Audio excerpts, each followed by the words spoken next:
How you guys doing? Good. How are you? Right? Hey, glad to be back. What was your approach to Green Arrow? Well, figure out who Green Arrow is. I hadn't been very educated in Arrow. I've always loved Lantern deeply, and I knew quite a bit about him. But when I got the script, that's when I really started researching Ollie. And God, I just loved everything I read. It was one of the most compelling, maybe not relatable superhero Genesis stories. It comes from such a human,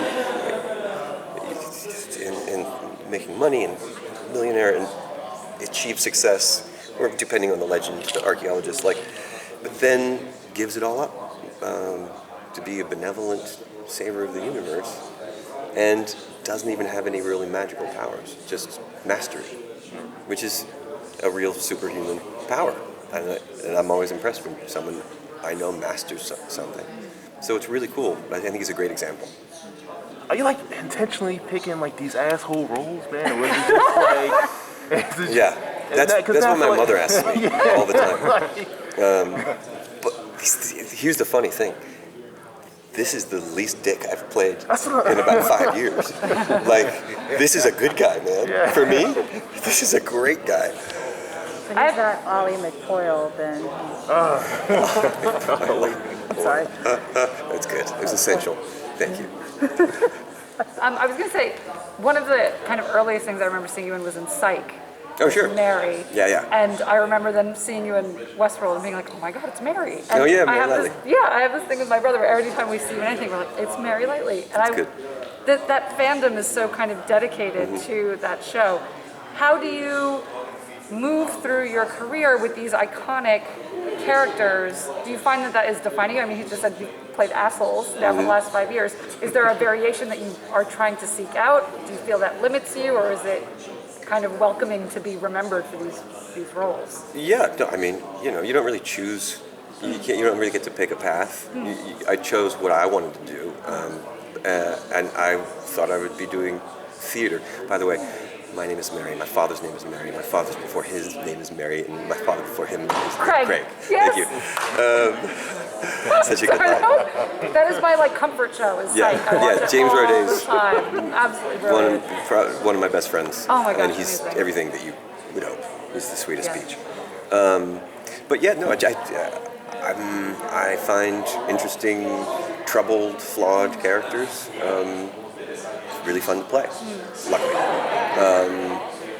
And normally you kind of get pigeonholed, and I play a lot of assholes, but I get to play a lot of different things. And so someone saying, they like me in Westworld and It's Always Sunny, I mean, you couldn't get more opposing performances. Right. And so I love that people respond to it. And Mary Lightly's one of my favorite parts. Is there I'm sorry. Go ahead. To say for your role as Ollie, so he's supposed to be older in this, correct? He's going to be John's mentor. Mm-hmm.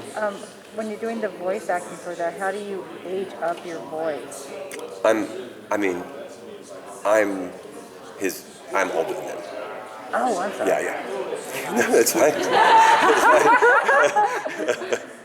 By being old. Well, I mean, But it's there's all kinds of you can apply affectations with age you're going to be a little less lubricated, so you just have a little bit of a drier scratch of your throat. There's all kinds of little tricks depending on whatever the adjustment is you're looking to make. because he's kind of grizzled in some of the series where he's supposed to be the older, wiser, harder Oliver. So Yeah, he's less grizzled. Yeah. What do you like about this character versus other, other versions of this character that might have been in this medium? This particular Green Arrow.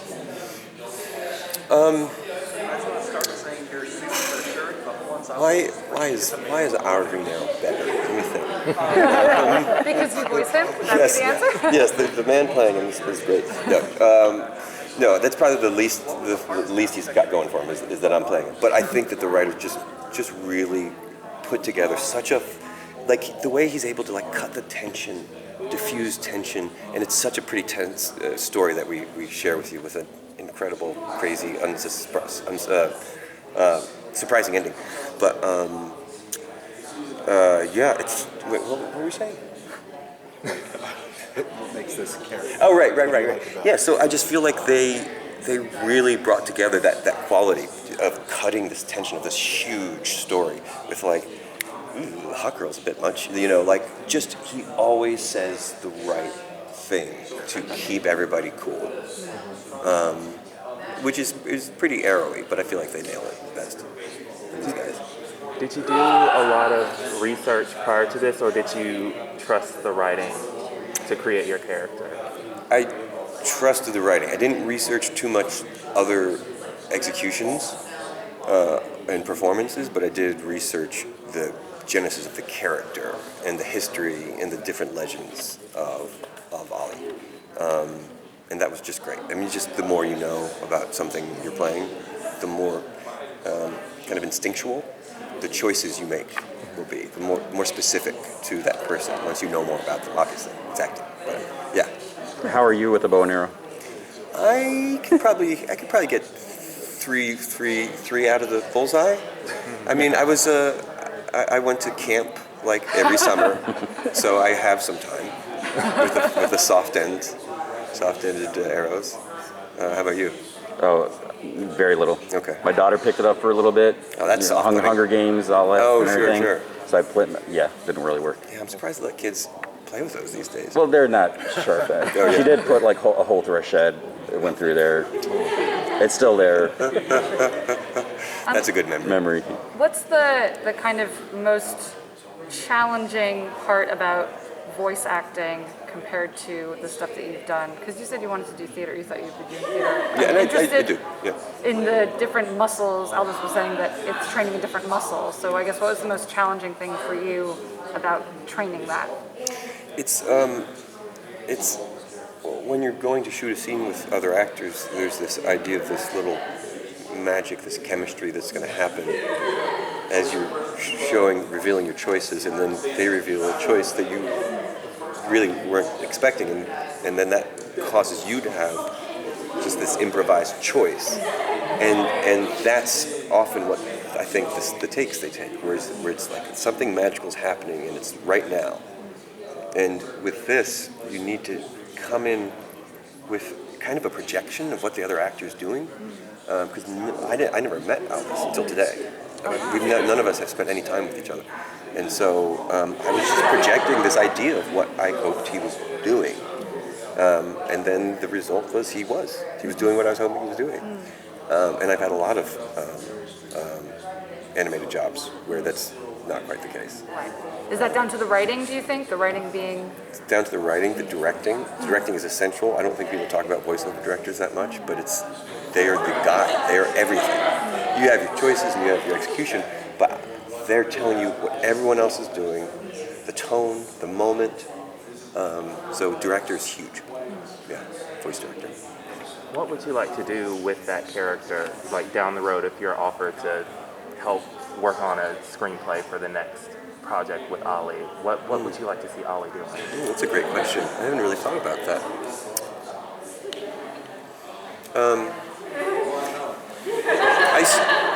I suppose there's something where, honestly, I wouldn't mind Ollie being a little bit more exposed to the world. All the other superheroes kind of get the hype. And because I'm so fascinated with the fact that Ollie isn't magical, I would love to see him celebrated by humans in a kind of a larger capacity, the way a Superman or a Batman or whoever, and recognized simply because he is so human, because he's doing it all himself, because it's mastery, and I don't know, see where that takes people. If they did a Justice League picture next, then you would be on board with that. Say again? If they do a Justice League picture next, you would be on board with that. I would be. Of course. Yeah. Well, I I mean, I grew up reading Justice League comics, so I'm used to the Green Arrow always being important. But I know because of the way the films and the superhero powers are the ones that are more, the kids and stuff like more. Naturally. I mean, if you think about Hawkeye from Avengers, it's kind of a running joke with my friends group about he just shoots arrows. With Green Arrow, it's not like that. It's so much more. Yeah. Sorry, I just nerded out. Yeah, I love it. I love it. Aaron nerdism. Well, it seems that all these, this new version of the stories are actually heading to something bigger. That's why they're doing this origins to lead to a potential team up. And I can't imagine Green Arrow not being a part of that team. So they need you back for that. Yeah. I mean, it's such a great group. I feel like we'll all be working together quite a bit more, honestly. Yeah. Okay. Thank you. So